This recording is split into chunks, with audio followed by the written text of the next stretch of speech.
바울은요, 그 로마에 있는 교회를 개척하지는 않았지만 로마에 있는 성도들과 진리의 말씀들을 같은 말씀을 가지고 함께 공유할 수 있었습니다. 바울과 로마에 있는 성도들이 진리의 말씀을 공유할 수 있었다라고 말할 수 있는 것은요, 로마의 복음을 그러면 증거한 사람이 있을 거 아니겠습니까? 그 로마의 복음을 증거한 그 사람과 바울도 이 진리의 말씀으로 함께 공유할 수 있었던 관계다라는 것들을 우리가 보여주는 것입니다. 하나님의 말씀으로 함께 공유할 수 있는 사람이 있다는 것에 대해서 의미를 크게 부여하지 않으실 수 있습니다. 하지만 저는 그렇게 생각하지 않습니다. 하나님의 말씀으로 함께 공유하고 교제할 수 있는 사람이 있는 것은 은혜라고 생각합니다. 모세는 출애굽한 이후에 각 지파별로 대표자를 한 사람씩 뽑아서 총 12명을 가나안의 정탐꾼으로 보냈습니다. 가나안을 정탐하러 가기 전까지 12명의 정탐꾼은 하나님이 가나안 땅을 주실 것이다 라는 그런 사실들을 믿었어요. 정탐꾼들은 하나님에 대한 그런 믿음을 함께 공유하면서, 몇 명이요? 12명이 함께 공유하면서 가나안을 정탐하러 갔습니다. 그런데요, 가나안 땅을 정탐을 끝내고 돌아온 이후에는 그렇지 못했어요. 함께 그들이 말씀으로 교제를 할 수가 없었습니다. 10명과 2명으로 편이 갈리게 되었어요. 여호수아와 갈렙이 한 편이 되었고요, 나머지 10명의 정탐꾼이 한 편이 되었습니다. 10명의 정탐꾼은 강한 거주민과 견고한 성읍을 두려워하기 시작했어요. 여호수아와 갈렙은 강한 거주민과 견고한 성읍보다 하나님의 말씀을 더욱더 신뢰했습니다. 12명의 정탐꾼들이 서로 다른 의견 때문에 이스라엘 백성들은 두 편으로 이제 갈리게 되었어요. 10명의 정탐꾼의 말을 더 신뢰한 이스라엘의 백성들은 다수파가 되었습니다. 근데 모세와 아론만이 여호수아와 갈렙의 말을 믿었고 신뢰했어요. 하나님이 차지하라, 두려워하지 말라, 주저하지 말고 가나안으로 가라 라고 한 말씀을 함께 공유할 수 있는 사람은 몇 명밖에 없었습니까? 단 4명밖에 없었어요. 이러한 현상은 오늘날에도 일어나고 있다는 겁니다. 많은 사람들이 하나님을 향해 믿음의 고백을 함에도 불구하고 말씀으로 함께 교제할 수 있는 사람들은 그렇게 많지 않아요. 주변에 있는 다른 성도들과 말씀을 나누다 보면 이 10명의 정탐꾼과 여호수아와 갈렙처럼 의견 대립이 일어나게 되는 경우가 종종 발생합니다. 이러한 현상이 일어나게 되는 이유는요, 성경에 기록된 하나님의 말씀을 믿는 사람들보다 10명의 정탐꾼과 그들의 의견을 따랐던 이스라엘 백성들처럼 눈에 보이는 현실을 먼저 생각하기 때문에 그렇습니다. 말씀을 가지고 현실을 보느냐, 현실을 가지고 말씀을 보느냐, 이 차이가 별거 아닌 것 같지만요, 엄청난 큰 차이라는 거예요. 이 차이 때문에 말씀을 함께 공유할 수가 없는 겁니다. 이스라엘 백성들의 공동체는 다수파였잖아요. 여호수아와 갈렙과 모세와 아론은 소수파였습니다. 말씀을 함께 공유할 수가 없었어요. 바울과 로마에 있는 성도들이 말씀으로 함께 교제할 수 있었던 것은 눈앞에 보이는 그런 현실보다 하나님의 말씀을 더욱더 신뢰했기 때문에 그렇습니다. 바울과 로마에 있는 성도들은 부정할 수 없는 하나님의 말씀을 함께 공유하고 있었던 거예요. 28절 보십시오. 바울의 첫마디를 통하여서 우리는 그 사실을 확인할 수 있습니다. 첫마디가 뭡니까? 우리가 알거니와. 나도 알고 너희도 알고 있다는 거잖아요. 바울도 알고 있고 처음에 로마에 복음을 전해준 그 성도도 알고 있다는 겁니다. 그럼 바울과 로마에 있는 성도들이 모두 알고 있는 진리의 말씀이 무엇인지, 그럼 계속해서 한번 28절을 한번 보십시오. 그들은 하나님을 사랑할 수 있는 사람은 정해져 있다. 그것을 알고 있었던 거예요. 하나님의 뜻대로 부르심을 입은 사람들만이 그럼 하나님을 사랑할 수 있고, 그 사람들에 한해서 모든 것이 다 합력하여서 선을 이룬다. 이것을 알고 있었던 거예요. 이 말씀을 함께 공유할 수 있었던 것입니다. 이 로마서 8장 28절 말씀은 워낙 유명한 말씀이기 때문에 교회 생활을 좀 해본 사람들은 거의 다 아는 말씀입니다. 그러나 이 말씀을 가지고 실제로 교제할 수 있는 사람들은 제가 볼 때는 그렇게 많지는 않아요. 일단 보편 구원론을 주장하는 사람들, 알미니우스 이론을 따르는 사람들과 이 말씀을 가지고 함께 교제할 수 없습니다. 내가 처한 현실을 가지고 말씀을 바라보기를 원하는 사람들, 그 사람들과 함께 이 말씀을 가지고 교제할 수 없어요. 또 28절에서 말한 모든 것이란 좋은 일뿐만 아니라 나쁜 일도 포함이 되어져 있습니다. 하나님이 그 나쁜 일까지 주관하신다는 것에 동의하지 못하는 사람들과 신앙적인 대화를 이어갈 수 없습니다. 나에게 고통스러운 일이 생긴 그런 이유가 하나님이 주권 가운데 있다라는 사실을 믿지 못하는 사람들과도 그럼 이 말씀을 가지고 함께 교제할 수가 없는 것이죠. 여기 있는 우리들은 오늘 본문 28절 말씀을 정말 우리가 처한 환경과 상관없이 정말 믿을 때에 바울과 로마에 있는 성도들처럼 여기 있는 우리들 역시 어떻게 해요? 이 말씀을 가지고 하나님의 진리의 말씀을 가지고 함께 교제할 수 있는 그런 공동체가 될 수 있다는 겁니다. 이것이 얼마나 중요한 거겠어요. 여호수아와 갈렙은 이스라엘 백성들과 하나님의 말씀을 공유할 수 근데 없게 되었을 때 나는 저들과 말씀을 공유할 수 없구나. 그러고 그냥 포기하고 가만히 있었던 것이 아닙니다. 우리가 민수기 14장 9절 말씀을 보게 되면 그들은요, 여호수아와 갈렙은 정말 적극적으로 백성들의 막 진중을 휘젓고 다녔습니다. 백성들의 진중으로 다니면서 여호와는 우리와 함께 하신다. 두려워 말라. 이렇게 담대하게 증거하고 다녔습니다. 다른 사람들이 우리와 다른 반응을 보인다 할지라도 정말 우리가 할 일은 여호수아와 갈렙처럼 정말 때때로 이 진리의 말씀으로 다른 사람들을 우리가 독려하는 것입니다. 비록 우리가 소수로 할지라도 우리와 생각이 다른 성도들에게 하나님을 사랑하는 자, 곧 하나님의 뜻대로 부르심을 입은 자들에게 그 사람들에 한해서 정말 모든 것이 합력하여 선을 이룬다. 우리가 이 말씀을 확신하고 또 증거할 수 있어야 되겠습니다. 이스라엘 백성들은 자기와 다른 생각을 가진 여호수아와 갈렙을 근데 돌로 치려 했습니다. 미워했어요. 죽이려고 했어요. 하지만 하나님은 그때 하나님의 영광을 나타내 보이셨다는 겁니다. 이와 같이 하나님의 영광은 진리의 말씀을 선포하는 사람들을 통해서 나타나게 된다는 거예요. 구약시대에 악한 왕들이 현실과 타협하고 거짓 선지자들은 사람들이 듣기에 좋은 말만 했을 때 하나님의 영광은 이스라엘 공동체 안에서 사라졌습니다. 하나님의 영광은 이스라엘 백성들에게 나타나지 않았어요. 근데 반대로 비록 소수지만 이 유다의 선한 왕들과 선지자들이 하나님의 말씀을 포기하지 않고 증거했을 때에는 하나님의 영광이 나타나게 되었습니다. 자, 여기 있는 우리들이 비록 소수라 할지라도 우리들이 증거하는 말을 다른 사람들이 듣기 싫어한다 할지라도 우리가 서로 알고 있는 그런 진리의 말씀을 우리가 여호수아와 갈렙처럼 증거할 때에 그럼 어떤 현상들이 나타나게 된다는 거예요? 바로 우리를 통하여서 하나님의 영광이 나타나게 된다는 겁니다.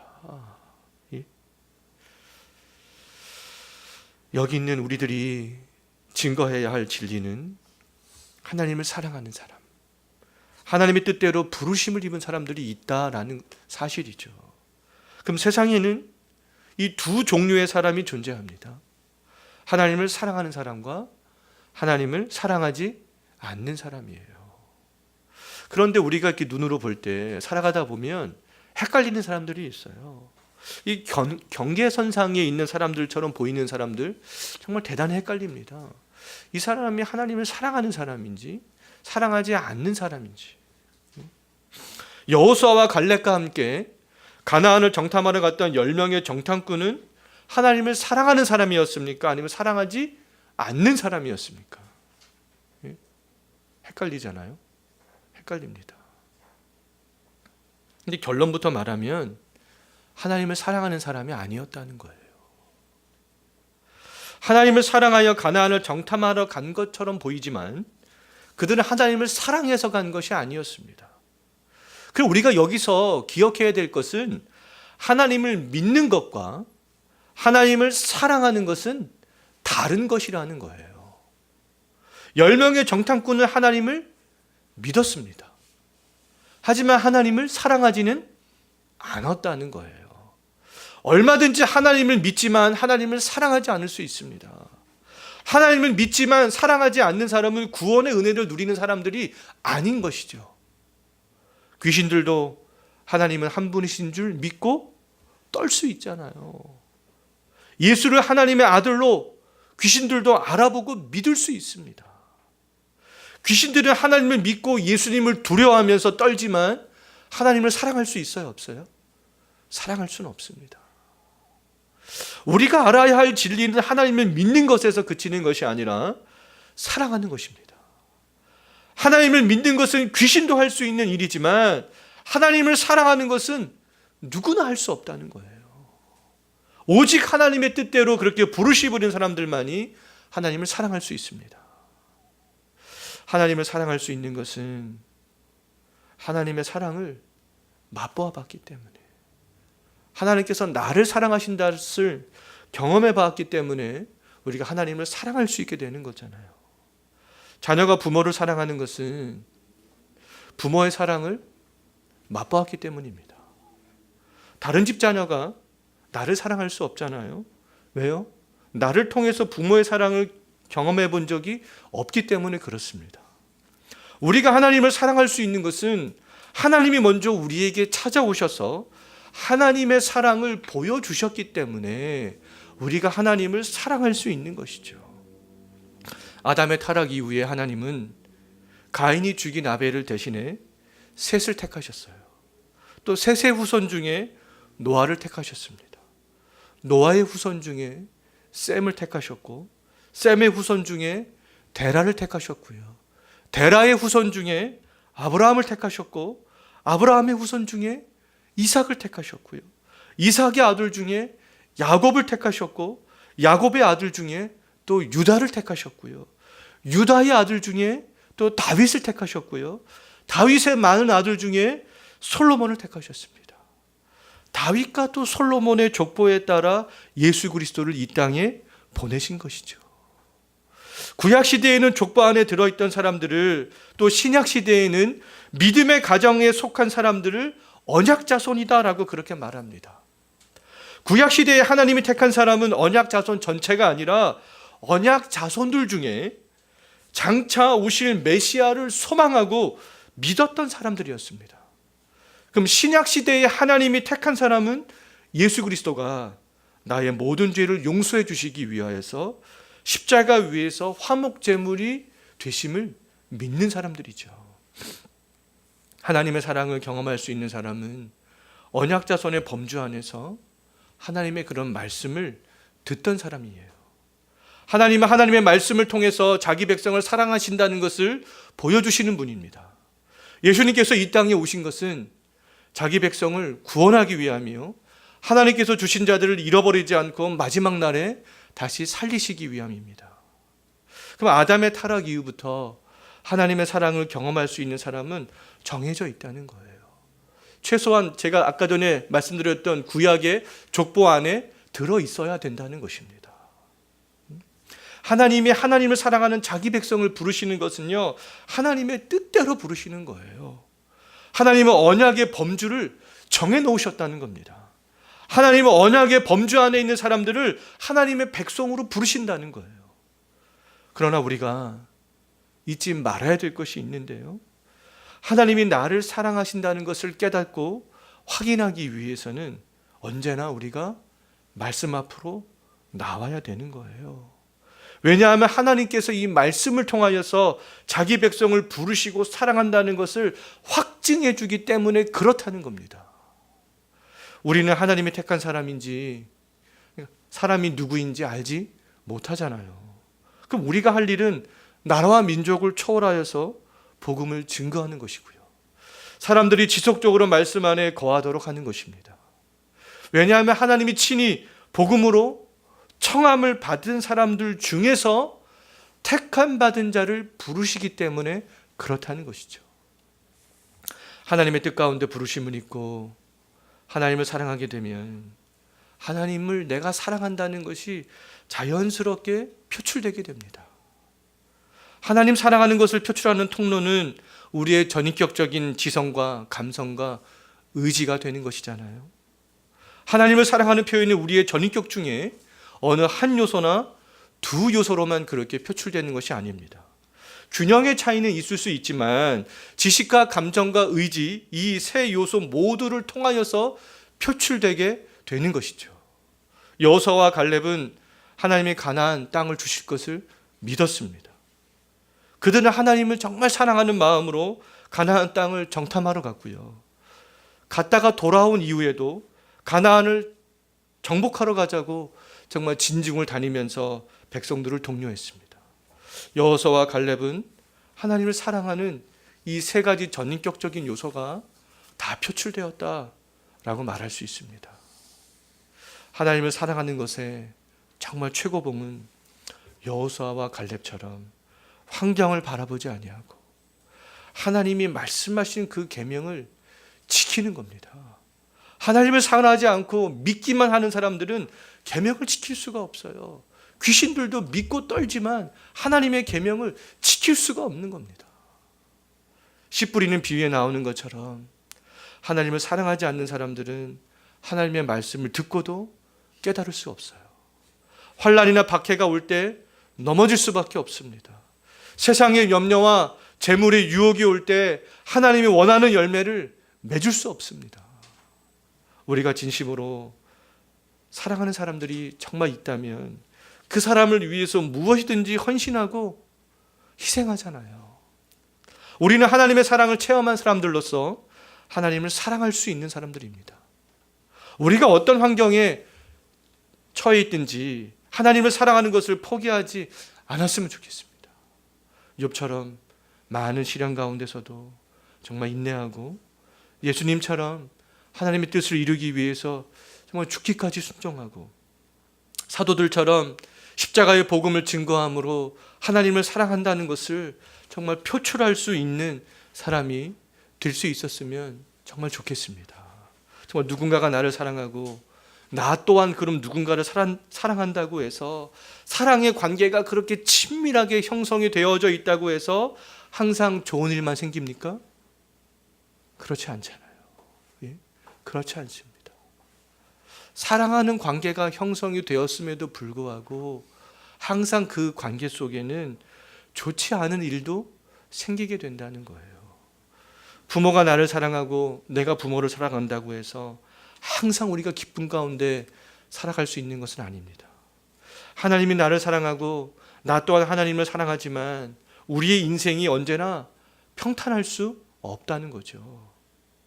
그럼에도 불구하고 하나님의 뜻대로 부르심을 입고 하나님을 사랑하게 된 우리들에게는 희망이 있다는 거예요. 사랑하는 사람들의 관계가 형성이 되면 그 사랑 때문에 소망이 생기고 희망이 생기게 되어지는 거잖아요. 하나님이 우리에게 그러한 희망을 주셨다는 겁니다.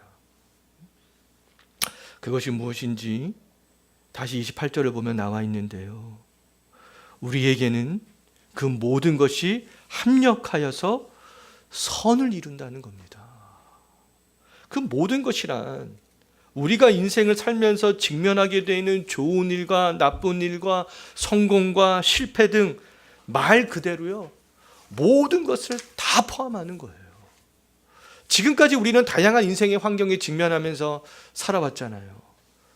어떤 것은 좋은 기억으로 남아 있습니다. 또 어떤 것은 좋지 못한 기억으로 남아 있습니다. 어떤 분들은 정말 심각한 범죄의 피해자가 되기도 하고요. 직장에서는 가족에게도 말하지 못할 어려움에 직면하게 되기도 합니다.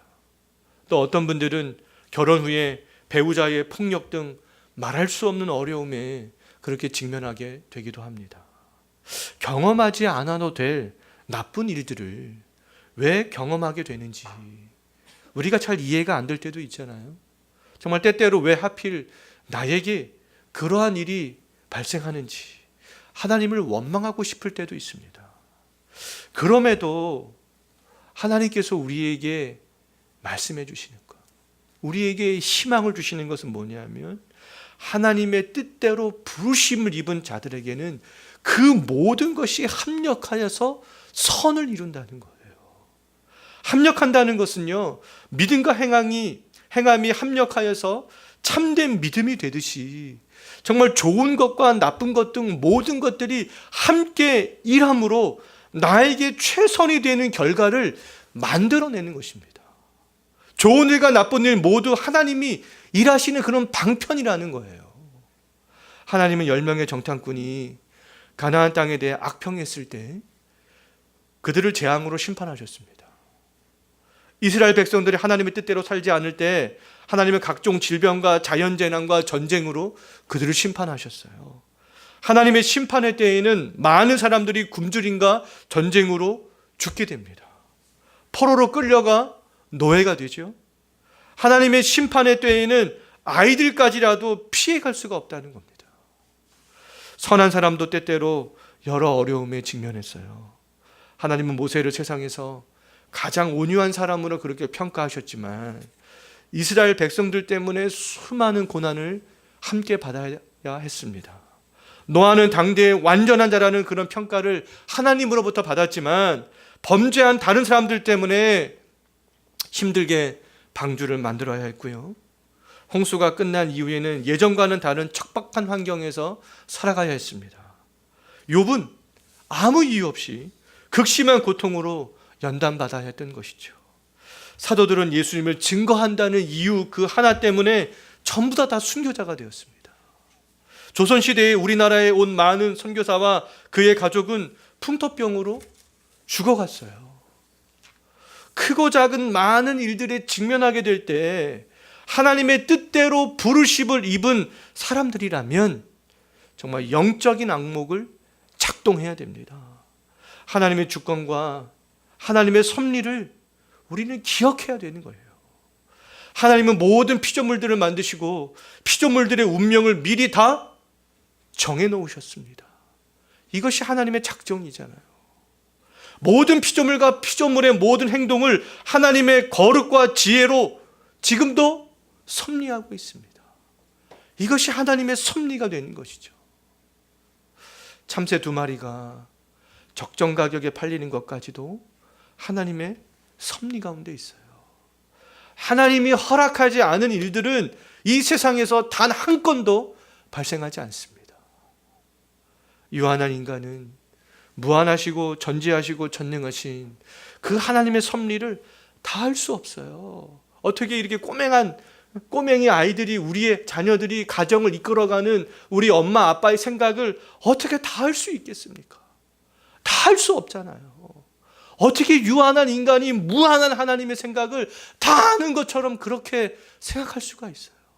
그럴 수 없습니다. 하나님의 섭리는요, 사람들이 의식하지 못하는 가운데서도 발생한다는 거예요.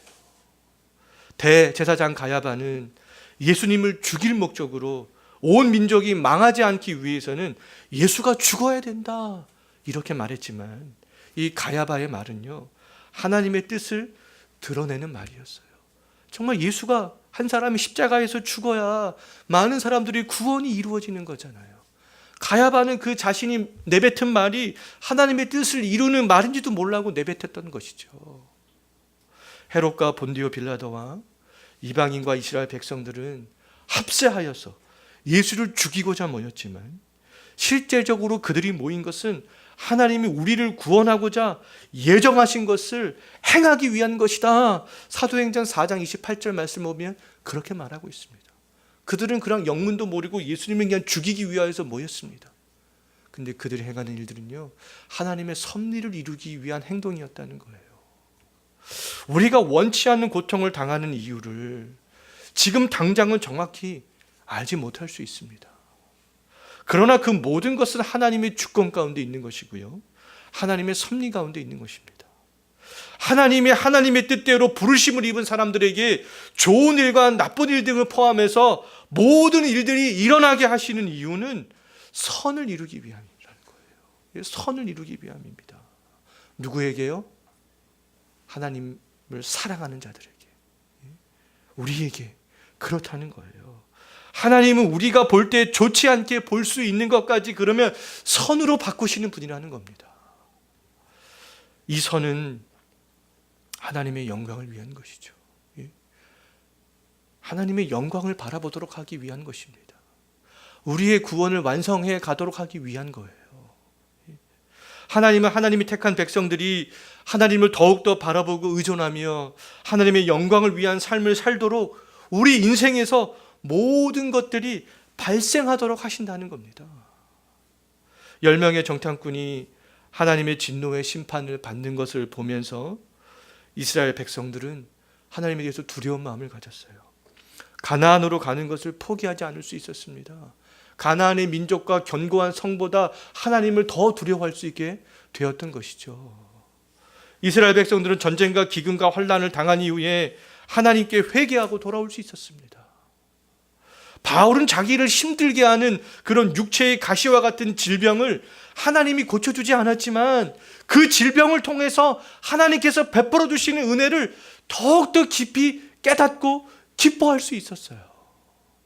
사도들이 순교하면서 복음을 증거하고 조선 땅에서 가족들이 또 죽어가는 것을 보면서도 선교하는 것을 포기하지 않았던 선교사들 때문에 오늘날 우리들이 복음을 이렇게 편안하게 들을 수 있게 된 것이죠.